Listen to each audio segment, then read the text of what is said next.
acknowledging territories, but I do appreciate that we're welcomed here for all of this time. Thank you. So warm welcome to our staff, our partner groups, and guests joining our meeting this evening.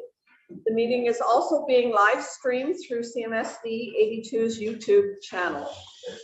Today's regular board meeting was scheduled for tomorrow, but we're having it a day early to accommodate that trustees, the superintendent, and secretary treasurer are all on to meetings in Vancouver with the School Trustees Association. I'll start by introducing myself. I'm Margaret Warkup, and I'm your board chairperson, and I'll start with Julia on this side this time. Emma Suksa, my name is Julia Sandell. I am a trustee for Hazelwood. Karen Young, trustee from Kidnap. Wayne Jones, trustee from Stewart. And Ed and Sunny. Ed Harrison, trustee from Terrace. Sunny Duncan Green, trustee from Kidnap. I'll turn to Aaron to introduce himself and his staff. Hey, good evening, everyone. I'm Aaron Callahan, the superintendent of Coast Mountain School District. We have a few staff. We'll start with our staff in the room, and I'll get each one of them to introduce themselves. Ginger Fuller, secretary treasurer. Karen Bass, Director of Human Resources. Julian Nicholas, Director of Instruction and Sports. Rob Shibley, Director of Facility Services.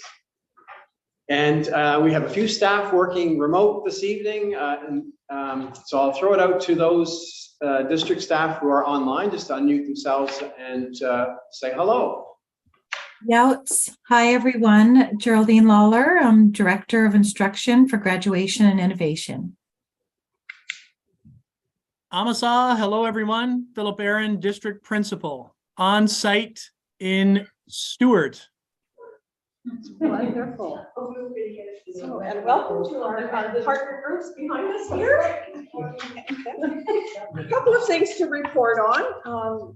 A non-instructional day was held April 21st, where school staff participated in various professional development workshops. Earth Day was April 22nd. And the weather actually cooperated not too badly here in Terrace. And it was a reminder to take action for the environment through simple daily actions that you can do so to help our planet, as simply as picking up trash every day. National Day of Mourning is April 28th, where Canadians will pay tribute to workers who have passed, were injured, or made ill from their work. It is also a day on which to collectively renew our commitment to improve health and safety in our workplaces and prevent further injuries and illnesses. To mark our school district's commitment in observance of the National Day of Mourning on April 28th, the Canadian flags within our school district will be lowered to half-mast early in the morning of April 28th and raised early back up May 1st, following the weekend. And it's Education Week in BC, April 24th to 28th.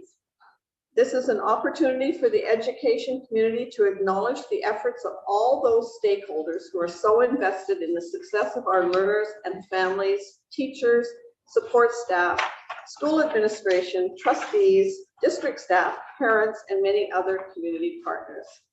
It's a pleasure for our school district to recognize Education Week in the Coast Mountain School District and extend my thanks to all those who are committed to educational excellence and student success in our local Northwest communities.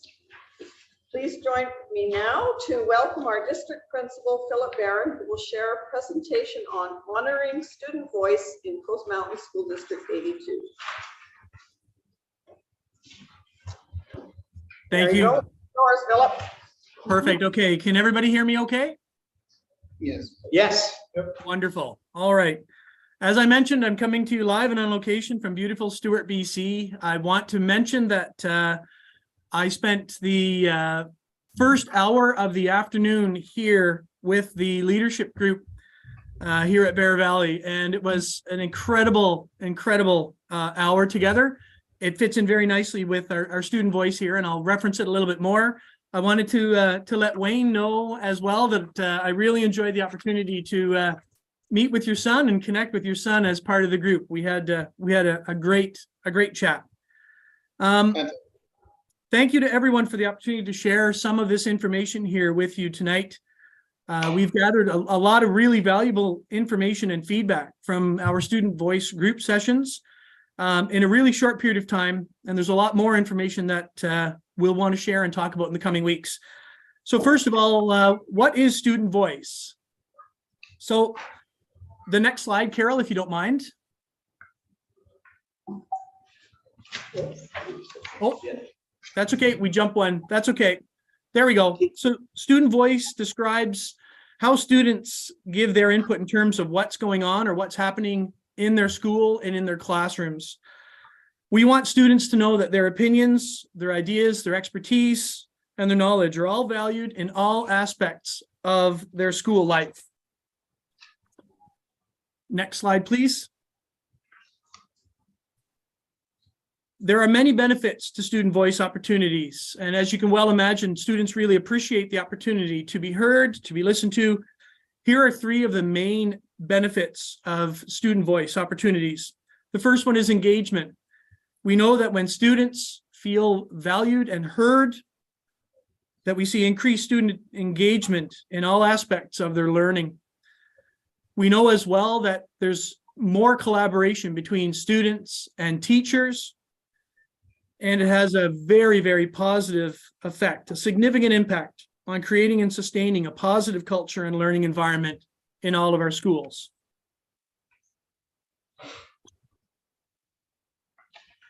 So we spent time developing some meaningful questions, and I wanted to take a moment and frame what it looked like when we held these sessions in the schools. So we asked our principals and vice principals to provide us with diverse representation from all 7 of our middle and secondary schools: Hazelden Secondary, Bear Valley, Kitimat City High, Mount Elizabeth Middle Secondary, Parkside Secondary, Skeena Middle School, and Caledonia Secondary School.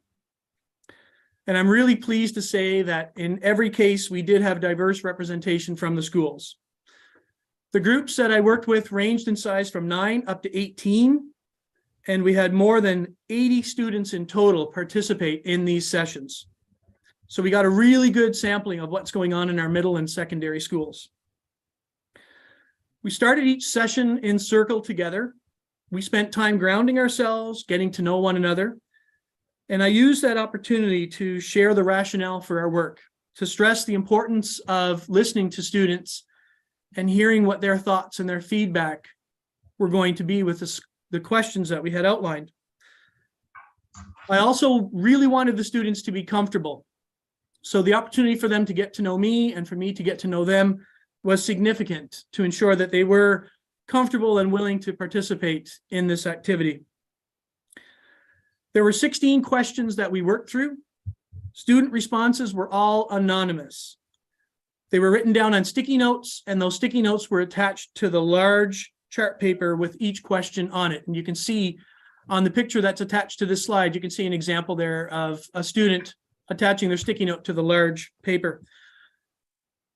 Without a doubt, every group was great. It was amazing. They were all different, obviously, but the level of engagement and the interest from every group of students was phenomenal. They were incredibly engaged. They were really curious, and they thoroughly enjoyed the opportunity to share their information with me. Next slide, please. So I wanted to include some photos so you had a chance to kind of see what the work looked like. On the left there is a student who I know from Skeena Middle School who was part of the student voice group. And he's there putting his response up to a question that asked, how do you like to be treated in school? And then over on the right-hand side, you see our very first question to get us started in each session. I asked each student to tell me something that they liked about school. Next slide, please. Here's a sample question. This is one of the 16 questions that I asked. How do you like to be treated in school? And this is a graphic illustrating some of the words that were really common in the responses from students. You can see the words respect, understanding, equal, etc. And of the over 80 responses, 32 students all responded either with respect or respectfully. 22 students responded with kindness, And then there were a variety of other responses from students. Our next slide is a couple of more photos from the sessions. I gave students the opportunity to do this work individually or with a peer or with a group of peers. And we went through each question together. There were some students who asked for a little bit of support with reading some of the questions, so I provided that to them as well. And they had the option of either responding to every single question, or if there was one where they weren't comfortable or they couldn't formulate an idea that they wanted to put down on their sticky note, they had permission to not respond to that question. Next slide, please, Carol. Thank you. So here's a brief analysis of some of the responses. I'm really happy to say that every student who was involved in this was able to say something positive about school or their school experience. In some cases, those responses were from previous years. It may have been a teacher who they had a strong connection to, or an adult in the building. It might have been an experience that they look back fondly on, like a field trip, for example. But it's really nice that every student was able to say something positive. The majority of students indicated that they felt a connection to peers and or staff in the school. And again, that's really nice for us to hear and nice for us to know. One of the questions asked students, what makes them go to school? What makes them want to go to school? We had responses indicating clubs, teams, extracurricular activities, and food were all listed as reasons that students go to school. There were also some responses that mentioned specific staff or teachers or courses that drew them to school. And there were several who mentioned graduation and getting a job as reasons that they attend school regularly. Many students indicated clearly they would like more of an opportunity to share their thoughts, their feelings, their opinions about things like bell schedules and course offerings. Several students said they would be more than happy to participate in student voice opportunities like this again. And several responses said they would like to see more of this on an ongoing basis. Many students, I would even go so far as to say the majority of students, find our schools to be a welcoming place. And nearly every student surveyed indicated that they have someone in their life who believes in them. Peers, parents. There were a lot of responses that said my mom, family members, and staff in schools were also popular responses there. Next slide, please, Carol. 3 more photos here to show how actively engaged the students were. I did not have to encourage or say anything other than going over the questions and the process, chatted with students along the way. As I say, I read some questions for some kids who maybe didn't understand the question or got stuck on some of the meaning. But you see there some photos of students, how actively engaged they were in the process as well. Next slide, Carol. I'll go quickly through these next ones because these are photos as well.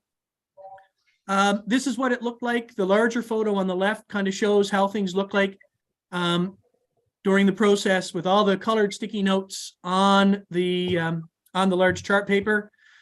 And then over on the right-hand side, you see some of the students in circle and then a student putting their response up on the chart paper. Next slide, please, Carol. Hazelland Secondary was a wonderful visit, as were all the other ones. Here we've got over on the right-hand side, a couple of students who were participating. I tried my best to have the young man on the left smile. I even told a couple of corny dad jokes, but he wouldn't crack a smile for me until afterwards when we were walking out of the session. He had a big broad smile for me and said there was no way he was going to smile for the photo. So That's right. those guys, they were great. They were absolutely great. Next slide, please. So as I mentioned earlier, there's so much information from just these student voice sessions and then from the hour I spent here this afternoon with students, but I wanted to share with you as well, some of our next steps moving forward. It's important that we share this information. The results for each school were sent to the principals and vice principals a couple of weeks ago, and they were asked to share the results and engage in a conversation with their staff. And I asked them as well to share the information with the students who participated. I think what I want to do as part of this, after having done it this afternoon here, I want to go back to the schools and connect with the student voice groups and spend some time sharing the results and talking with them. We've also developed a survey, a thought exchange survey. This is going to go out to all the middle and secondary schools, to all the students. It'll be available for a 2-week period in early May. We're going to encourage as much participation as possible because this information is hugely valuable and beneficial to us. We're going to gather the additional information from that survey. We're going to take the in-person student voice information and combine it with the thought exchange survey. We'll have a whole pile of information that we'll want to share out before the end of the year as well. And then increased opportunities. It's very clear that we need to do more of this. We're going to work with each school to make sure they have a diverse group of students who have opportunities to be heard and involved at both the school level and the district level. As I say, follow-up sessions like the one that took place here today. And we're going to be planning for more opportunities like these, coordinating with schools.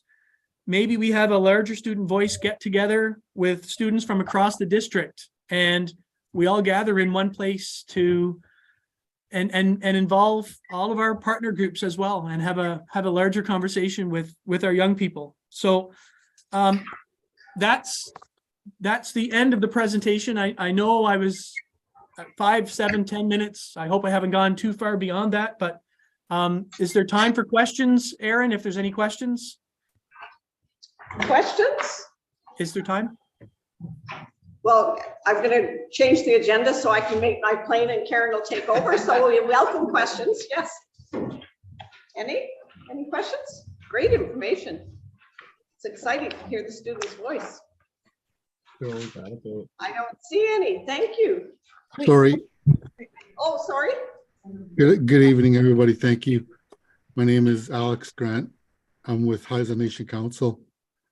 That's a very great initiative that I don't know what the plans are to roll that out into the younger generation. You know, they could definitely benefit from a virtues program like that.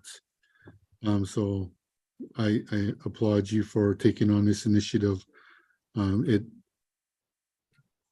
It's good to know that people are taking this seriously, and it's good to see the student participation in it. So I think, I don't know what the plans are, but this would be a good initiative to take to the elementary schools as well.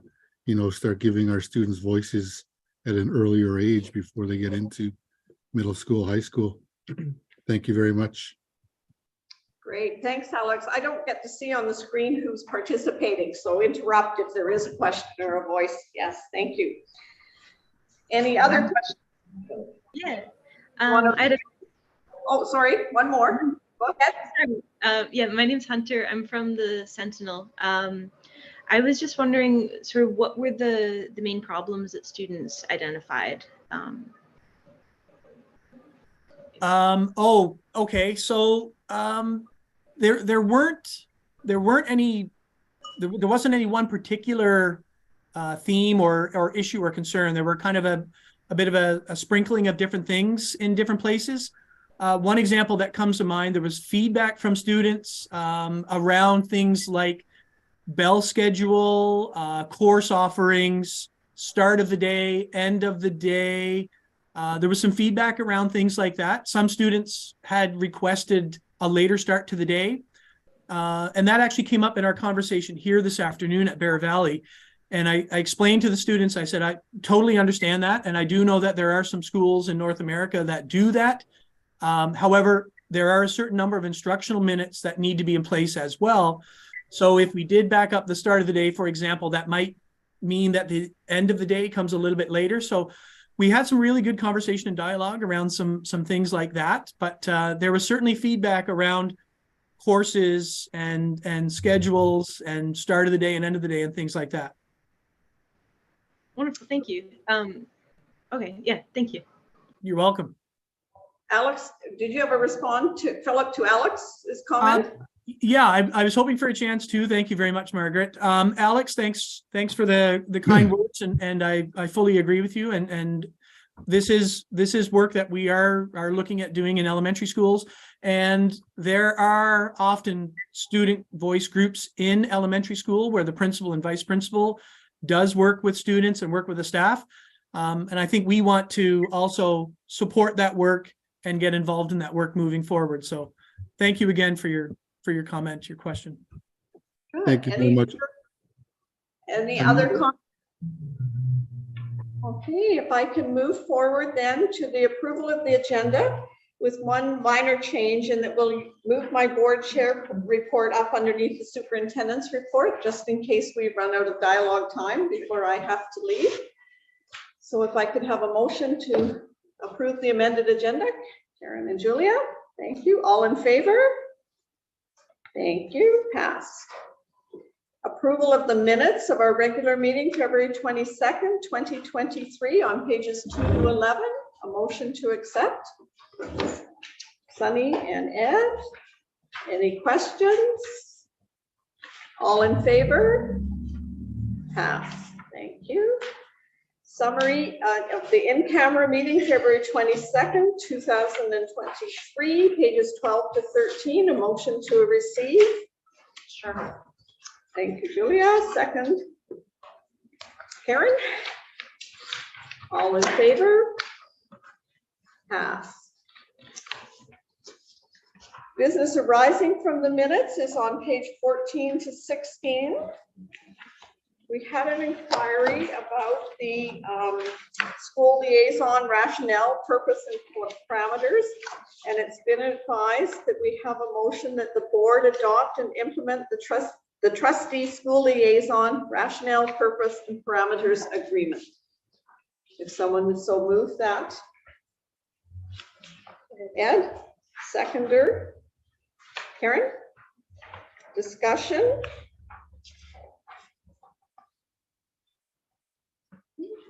All in favor? You want a moment there, Julia? No, okay. Mike? Thank you, passed. Okay, no correspondence. Okay, superintendent schools monthly report. We really got through it.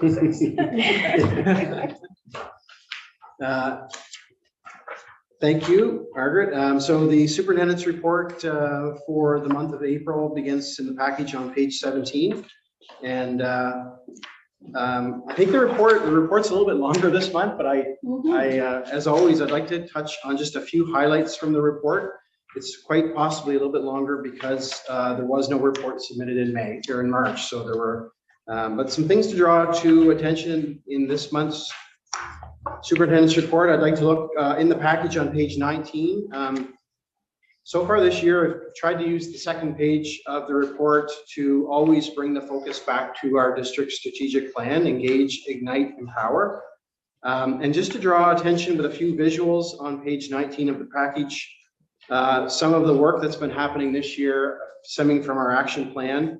There are 4 examples of things that are coming to life in the district. One is an example from Kitimat and the Chaco Elementary School working towards their outdoor learning space as part of the plan. We have been working for a number of months now on the launch, preparing for the launch of our district's new website. And so as you can tell from that small visual, a lot of things are in place there, and we are anticipating a launch in the next few weeks if all goes well. There's lots of pieces behind the scenes happening there.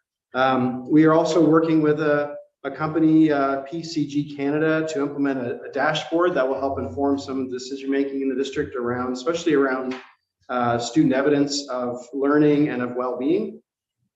And perhaps one of the most notable things is in the bottom right-hand corner. It's a literacy resource. It's an evidence-based resource called UFly from the University of Florida Literacy Initiative. And our literacy team has identified it as a very promising tool that we're hoping to use next year in our phase 1 schools implementing our district literacy strategy at K-3. So exciting to have the work happening throughout the district in regards to our student plan. Page 20, a couple of things to highlight. One is District Principal Philip Barron. I happen to use the same picture of the two young fellows just to highlight the success of the student forums over the last couple of months. And just a chance really after your presentation, Philip, to, use this stage to thank you for your work with our secondary schools and our students, to have those opportunities for students to engage and share their understanding of their experience this year in schools. And it is very valuable information. And so thank you for that. Also highlighting on that page, the fact that we do have a number of district working groups that are getting underway. They are ways to engage with district staff, but in some cases as well, also partners on a number of projects that are upcoming. And just to highlight a couple, one is around school food programming, K-3 literacy planning, school improvement, employee wellness, and more. So it's exciting to see our district leadership team members playing an important role in those working groups. So thank you to those individuals who are getting those important groups going. Page 21, it's also important, I think, to highlight some information we've recently received from the Ministry of Education and Childcare around school food programming. It has been recently announced the Feeding Futures Fund for the province of BC, which will allow Coast Mountain School District over the next 3 years to receive approximately $580,000 to support food programming annually. And we know that money doesn't go as far as it should. However, it's much needed in our communities, and we're looking forward to working with schools and partners in the community to realize some of the positive outcomes from that funding. And last but not least, I'd like to highlight on page 22, as you acknowledge this week, it happens to be Education Week, so it's nice to acknowledge on page 22 the Premier's Awards for Excellence in Education. Those awards, the window for nominations are now open.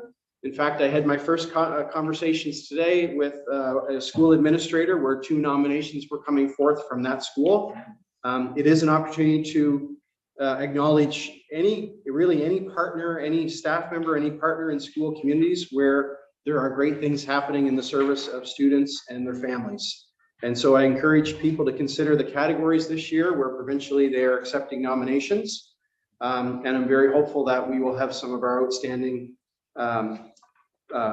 individuals in Coast Mountain School District acknowledged this year for their excellence in work in our schools. So that is some highlights from my report. Thank you. Can I have a motion that the Superintendent's of Schools monthly report to our board meeting be received as presented? Julia, seconded. Sunny, thank you. Any questions for Erin? Okay. So moving up to my trustee or my board chair's report, which is on page 44. Although we're being very efficient, I think we might make my night anyway. But I had a couple of things that I wanted to just speak to in the report. The first is that it was a little bit quieter over spring break, but a lot has been happening in our province with boards of trustees hitting the press, etc. And so we are being encouraged to review what's happening for political presentations to the board. Now, we've been very quiet and we haven't had things happening, but we need to be prepared. So that's one of the to-do things on our list that we'll be looking at so that we can be respectful, hear from people, but also be safe and go forward. So along the same line, we've been encouraged by a couple of BCSTA meetings, encouraged through our new trustee orientation things, that we need to really reactivate our policy committee. And interesting, I want you all to smile. We have 43 more months to go. So we've been doing baby steps to start off with. We couldn't do it all at once, but it's time now to establish our policy committee. And Ginger will take the lead staff-wise to get us going and get that happening. Aren't you? Yeah, yeah, good. And I will sit on the policy committee, and trustee Mike Maxim has also expressed interest on being on the committee, but I'm looking to other trustees if they want to be on this working committee that will focus on governance first and the policies that we need to do there. So if you want to, Yes, I'm interested. Okay, Julia, perfect. Let's start with 3. We'll keep others in the loop unless, Karen, you're really desperate. No, you're okay? Yes or no? If I'm needed, I will certainly participate. Okay, we'll let you know when the meeting is and we'll see if we can make them work. Then 4 people. You okay, Sunny? I'm okay.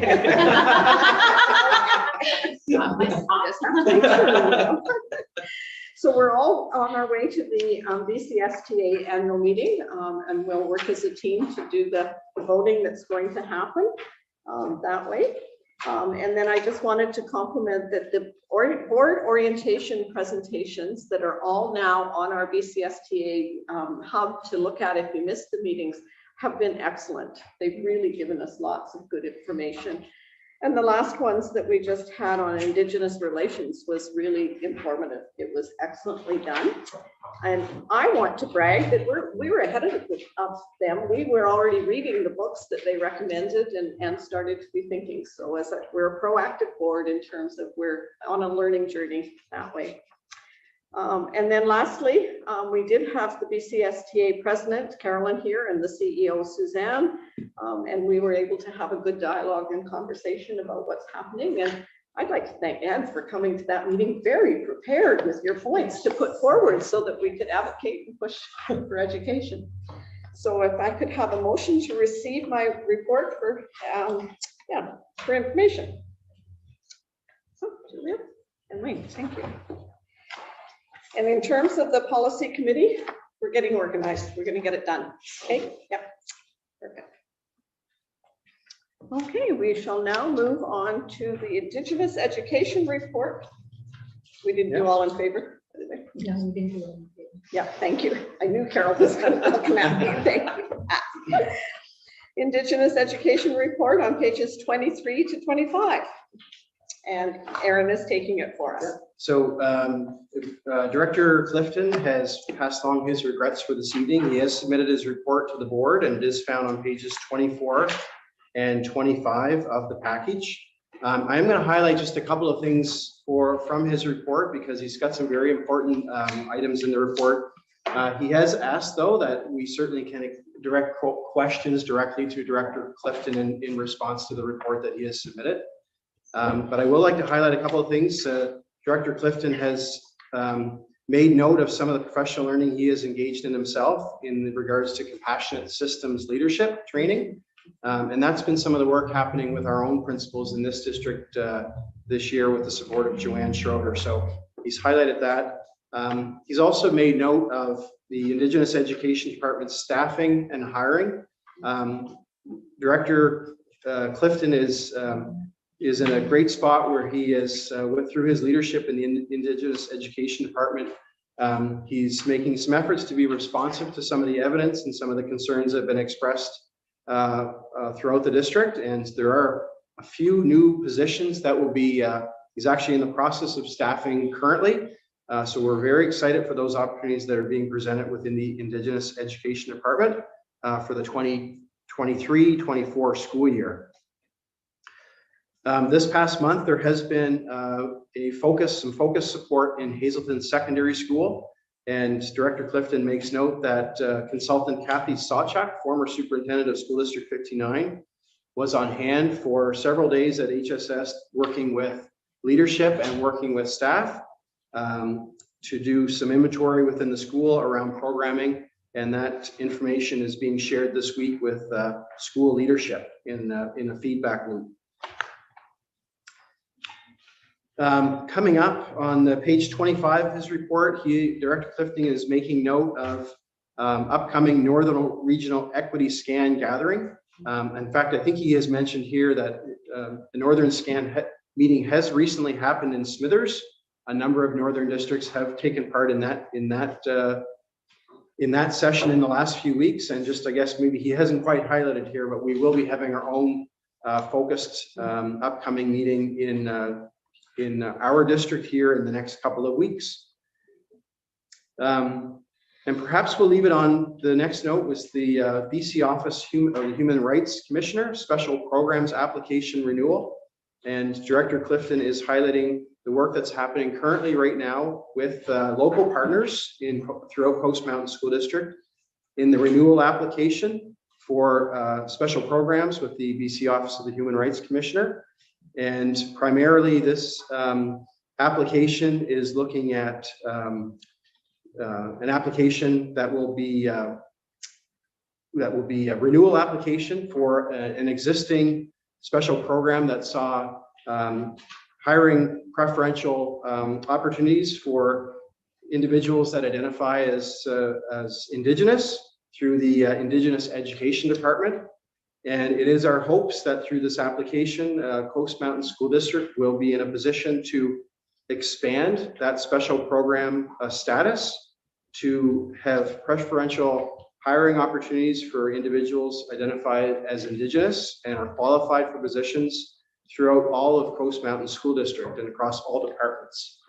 So that's exciting work that's happening, in part led by our HR department and Secretary Treasurer and myself and Director Clifton. So those are some highlights from Director Clifton's report submitted for April. And I have a motion that the board receive for information the Indigenous Education Report for April 2023. And Ed, any questions? All in favor? Oh, sorry, Mike. Need to look up. Go ahead, Mike. Yeah, I just wanted to express my appreciation to Director Clifton for using the words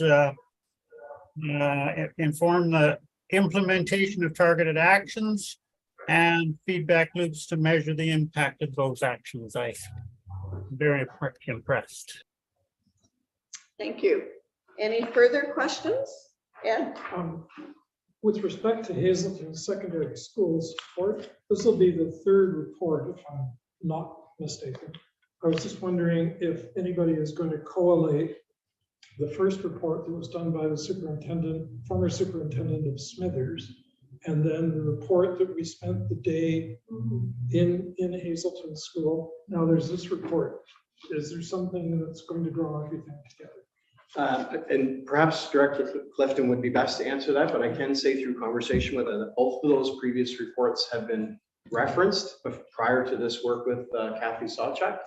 And really a lot of the work with Kathy Sawchuk most recently in Hazelton did focus on individual students in the school and the levels of achievement that students were attaining so that staff could be best responsive for the needs in the school. So, but yes, they have been acknowledged and referenced through the work. Thank you. Thank you. Other questions? Yeah. Also, go ahead. Sorry. I was just wondering if the district has any specific steps that it's taking or action plans in place for decolonizing the school system, or any specific anti-racism work that's being done. That's a great question, and that's, as you can imagine, that's not only a question for Director Clifton, but it's certainly applicable to some of the work that he does.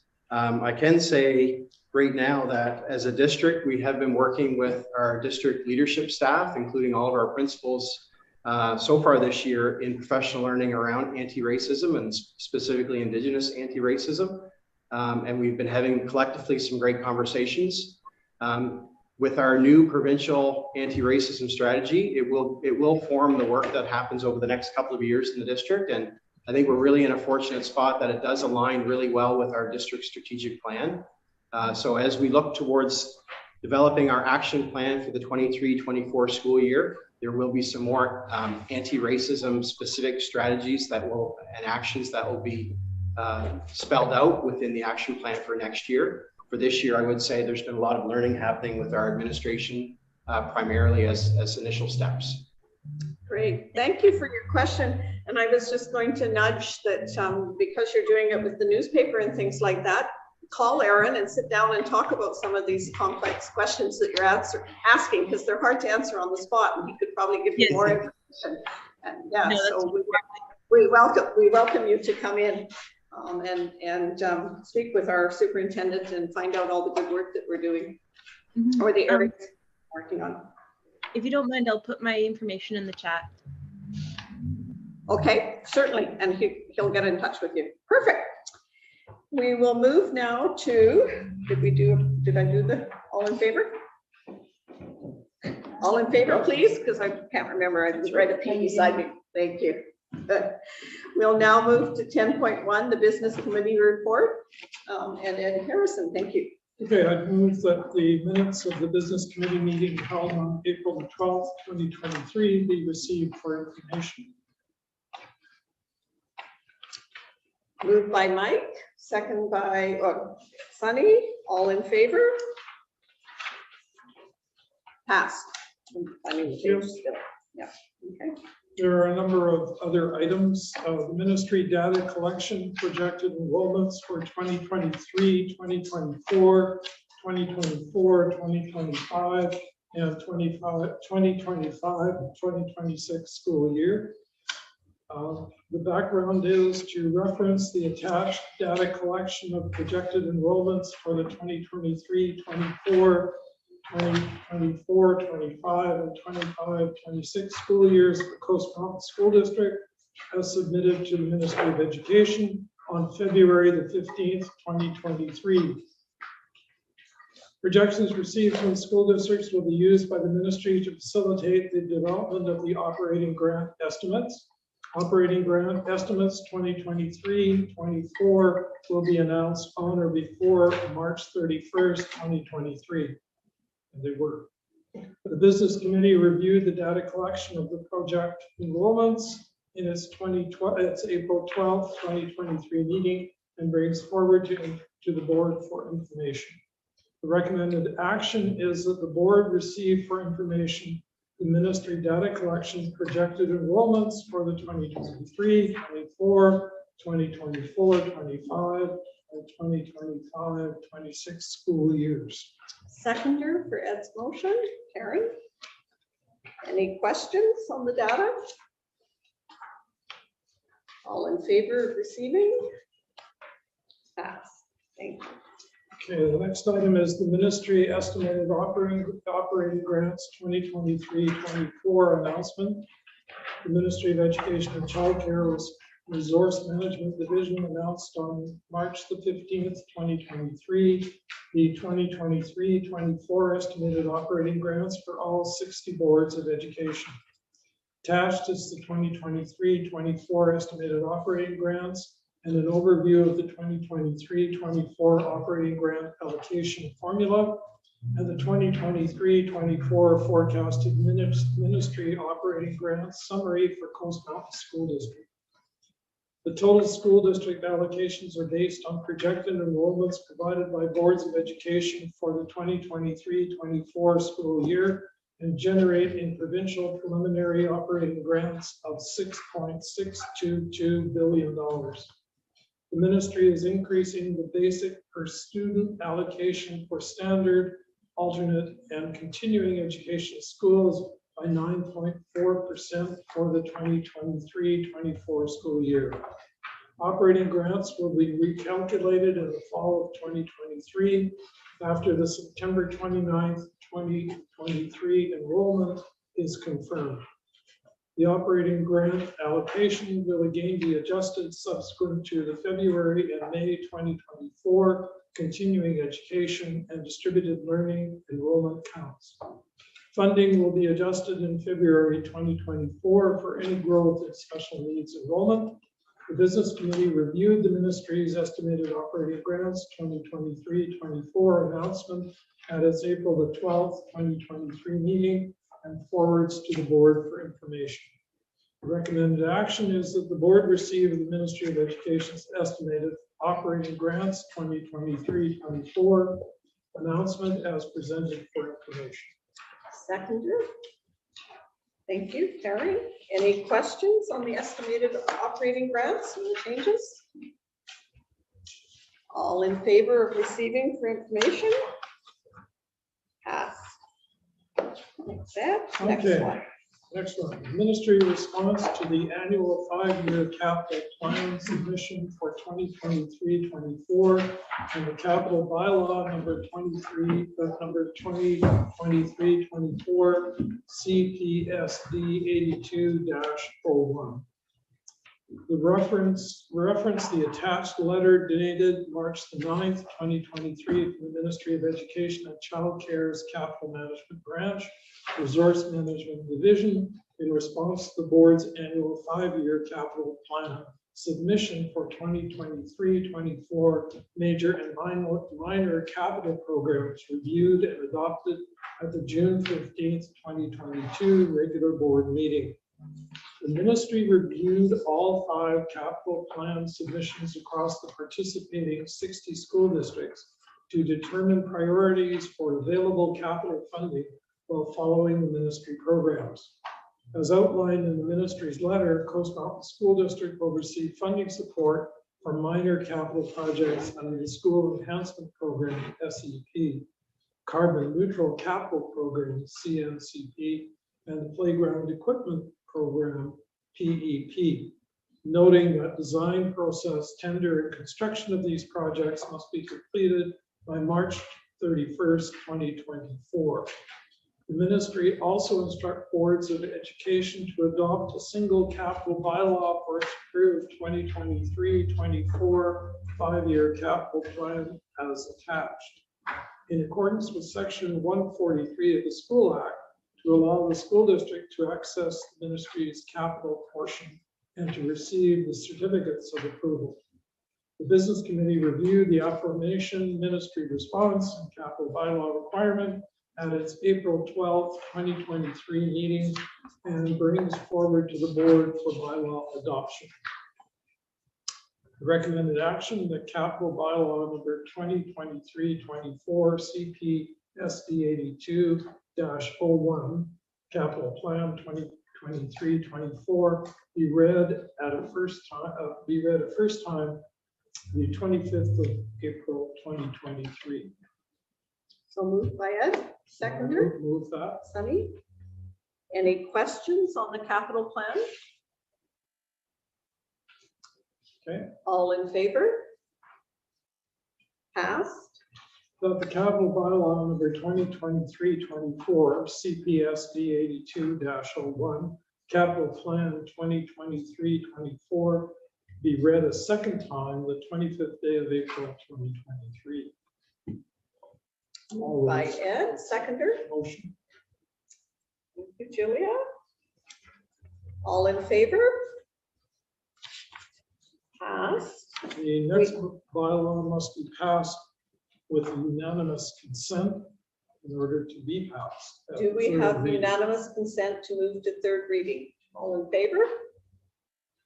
Thank you. We do. Go ahead. All right, that the capital bylaw number 2023-24 CPSD 82-01 capital plan 2023-24 be read a third time, passed and adopted the 25th day of April 2023. Moved by Ed, seconded by Julia. All in favor? Passed. Thanks, Ed. Education Committee report. There are meeting minutes from the Board of Education meeting that was held Tuesday, April 25th, 2023. I move that these meeting minutes be received for information. Seconder. Yep. April 12th. April 12th? Yes. Yes. Oh, goodness. Yes, sorry. Yeah. Yes, you're right. Thank you. April 12th. Okay, with the correction, moved by Karen, seconded by Ed. Questions on the Education Committee report? All in favor of receiving? Passed. Thank you. Okay, new business. Superintendent of Schools gets this Okay, one. that's great. And I acknowledged just a few moments ago how excited I was to be sharing this evening. So this is item 11.1, special program status, Indigenous employment equity. And so just a few moments ago in the superintendent, or I guess it would be in Director Clifton's report, we noted some of the work happening currently through the BC Office of the Human Rights Commissioner. And so through this, a little bit of background to add on to what was shared just a few minutes ago. The school district is making a renewal application for the continuation of a special program status with the BC Office of the Human Rights Commissioner to now include language that expands preferential hiring opportunities for those qualified applicants with First Nations, Métis, or Inuit ancestry throughout the organization, with both 131 targeted funding as well as core district funding. The Indigenous learner enrollment in Coast Mountain School District is approaching 50% of the entire school district population. And so this special program status certainly supports our district in attaining increased representation of Indigenous peoples across all departments and positions, and aligns with the board's goal focused on diversity, equity, and inclusion. The board's support of this renewal application is being requested. So due to the tight timeline in seeking renewal from the BC Office of the Human Rights Commissioner, this request is being forwarded directly to the board for its consideration. Is there somebody comfortable making the motion? I'll make that motion. Okay, go ahead. Can you read it, Karen? I lost my place. Oh, that the board support the renewal application to the BC Office of the Human Rights Commissioner for a continuation of the special program status in support of Indigenous employment equity. A seconder for the motion, Sunny. Any questions for our superintendent on this application? All in favor? Mike, are you voting or not? Okay, thank you. Okay, passed. Yep. Excellent. Okay, 11.2, Skeena Middle School bus purchase. All yours. Hey, all genders. Skeena Middle School has put forth a proposal to purchase a 24-passenger bus to support their curricular and extracurricular travel for both academic and sports program, and to enable student participation in community activities.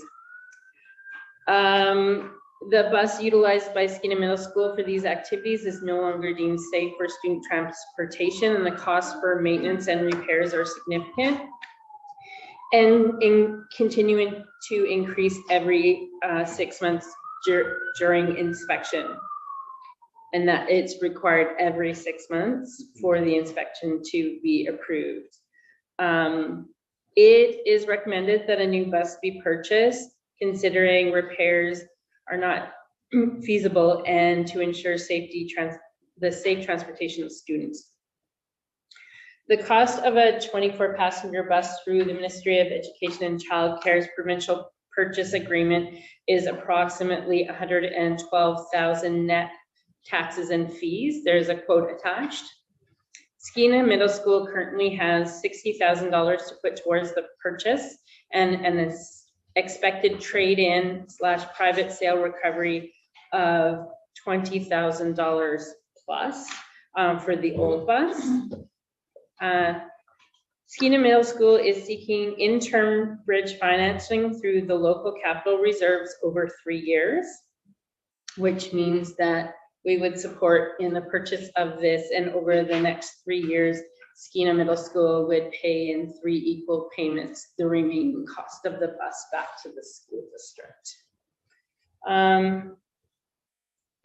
To ensure Skeena Middle School has a bus to support their curricular and extracurricular travel for both academic and sports programs for 23-24 school year, an order for a new bus must be placed immediately.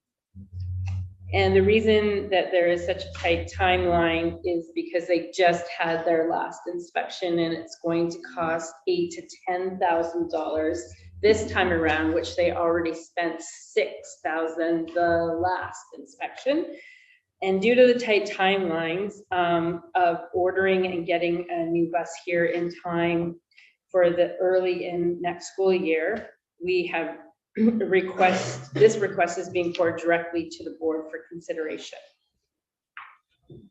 Is there someone who would move the motion that the board purchase a 24-passenger bus for Skeena Middle School, financed through the local capital reserve funds with remaining balance paid by Skeena Middle School over 3 years? So moved by Ed. Seconder? Mike, thank you. Any questions? I have one. Yeah. What is the AST SBC admin fee and why do we have to pay it? It's $2,300. It's the On the highlighted quote, line. sorry. Oh, sorry. I'm not sure, honestly. I think it's pardon me? Oh, yay. I won't get the acronym completely correct, but it's the Association of School Student Transportation of BC. It's A government cash grab? no, it's a professional organization of school transportation groups or providers in all districts. It funds the function of that group. It also funds, this funding is available through that group. So the actual price of the bus is lower than for a full-blown retail off-the-street customer. Okay, that's what I wanted to hear. Awesome. Okay, thank you. Thank you, Rob. I appreciate that. Thank you. Any further questions? All in favor? Pass. Thank you. Okay, we move on to your BCSPA Provincial Council report from Julia. Oh gosh, this is mine, okay? So the report's a little late because we didn't have a meeting in March, so it's quite dated. I was down in Vancouver at the BCSTA Provincial Councillor meeting in February. It was quite interesting. I felt like a bit of a deer in the headlights. Quite honestly, it was because I'm new. It's just I'm also an introvert, so it puts me outside of my comfort zone, which I recognize is my own issue that I'm trying to work on. But it was amazing. I was just in awe with the venue. It was the Morris J. Wask Center for Dialogue. It put us in a circular room that encouraged and facilitated dialogue. It was very interesting. I learned a lot. There were a lot of people attended that meeting, but it was cut short due to the pending snowstorm that was going to put a stop to everything in Vancouver, which was quite interesting because I was there for the rest of the week, so it didn't affect me, except that they wrapped up the meeting early. I've attached the motions from the meeting is attached in the report as well. And I guess I'm just looking at the board at this point for some guidance as to how you wish me to vote at a provincial level, because I'm still unclear with that. Obviously, I'm doing it is in the best interest of the board, but we haven't had a dialogue about the motions that are coming up. I have voted hoping that I'm doing the right thing. And the ones that we all have to vote on will be presented at the AGM, but I wanted a little bit of feedback about what that looks like for me voting on behalf of the group. So hoping to. So at the AGM, they'll give us time to sit all in one table together and dialogue on it and decide how we vote. Okay. And they'll give time with each motion to do that. The challenge time is you getting feedback before you go down to the individual meetings. So we need to work on somehow doing that. Sometimes we don't get these motions that they're putting forward in enough time for us to know what's happening. So it's that time management part. But at this provincial meeting that we're going down, we all sit at the same table and we have that dialogue before we vote. Perfect. Good.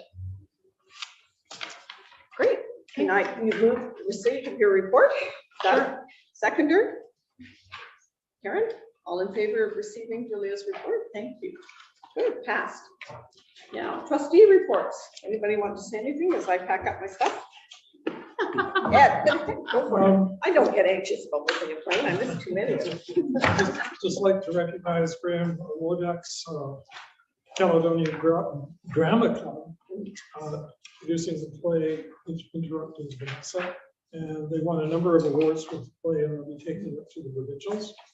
I'd also like to recognize one that I didn't recognize last time, and that's Kelly Axelson's Robotics Club, which has done well this year. And I'd also like to mention the Cassie Hall musical performance right before the spring break. And also members of the board attended, and that was appreciated a little bit. Thank you. Any other trustees have something to say to report? Mike? Yeah, I did a bunch of things, but I can't really remember what most of them were. But I did intend to go to a spoken voice presentation by the students of Thornhill Primary. And while I was scoping out the REM Lee Theater, I discovered that there was an exhibition by the elementary students that day. And I was just wondering how, how can we help the schools get their monthly letters of events? How can we facilitate that a little bit better? And also, I was speaking with the parents at the PAC committee meeting last month, and generated quite a lot of enthusiasm towards the end of the meeting for the idea of worm farms is what got them all excited, to tell you the truth. And I know another thing, and I know I'm very, very out of order here, but I did have a concern about the educational report, and I'm wondering if I could get permission to back up to that. Oh, okay, we'll do that. Is it, okay, Mike, is it, you know what? Can I speak with you about that after the meeting? Can we have a conversation about that afterwards? We can move along in the agenda. Okay, thank you. All right. So event schedules, I know that I receive newsletters from the schools in Kitimat, and generally they have when their events are, or I get a call from the principal and say, we're doing this on this day, would you like to come? So I don't know if you're receiving newsletters from the Thornhill schools, or I don't know. Okay, yeah, that would be your best bet. Check your newsletters, and if you hear something in the community, then maybe check with the school and see if you're invited to attend. That would be my advice. Okay, thank you. Anyone else? I have a question. Okay, Julia. So we met with the terrace teachers today, and we heard their concerns, and I just want to know about the feedback loop, or how the concerns raised get addressed, and how do we as trustees know, and when are we able to have a discussion about that offline? Okay, what you. So I can respond to the last, I mean, I've only been a part of a couple more than you actually, maybe just one more. And as been explained to me, as you can see, I take notes on all the conversation. And a lot of it is operational in nature so far this year in the meetings that we've attended. And I do my best to respond to the board on those things that are under operational tasks, so that you are aware of things that have taken place that support a response to people that have raised them today. Okay. Yeah. So if I have further issues, then how do I address them that I'd like answers to? So your note will come back, and maybe that will answer every question that I have, but I'd love to have an open dialogue about what it looks like and what we saw today amongst the trustees. So when does that happen and how do we schedule it? That's probably a best question for the chair, who was just, who was just. Okay, I will exiting. ask her. Yeah. Okay. Okay, anyone you. else? We good to go? Okay, let's go to item 13 on the agenda, which is the question period. We didn't receive any questions. Oh, okay, we have a question. I have two. Okay. One is about next month. Next month? Yes. Next month board meeting. It's listed as virtual, so it won't be an in-person meeting in May, is that correct? Zoom only? Yeah. Okay. Something, yes, Zoom. Okay. Due to travel. Number of people traveling. My other question is, I don't know if you have heard from a past employee, Jackie Warboys, but she is a grandmother in Kitimat. Her grandson, Gavin, currently has a showing at the Kitimat Museum. And Gavin experiences challenges. He's nonverbal. He writes with, he's only able to write with one hand, and that hand must be supported by the wrist.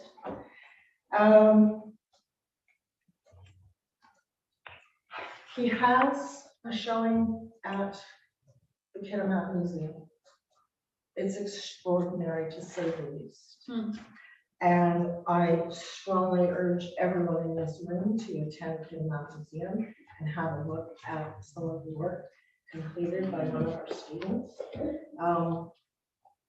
His grandmother tells me that his joy comes from his art classes, that apparently he takes art classes outside of the school system. But if you get the opportunity, please read what he has written under each of his pieces, because it really is, it's extraordinary and provocative, and it's worth a trip to have a look. I believe that's ends the beginning of May 5th, maybe.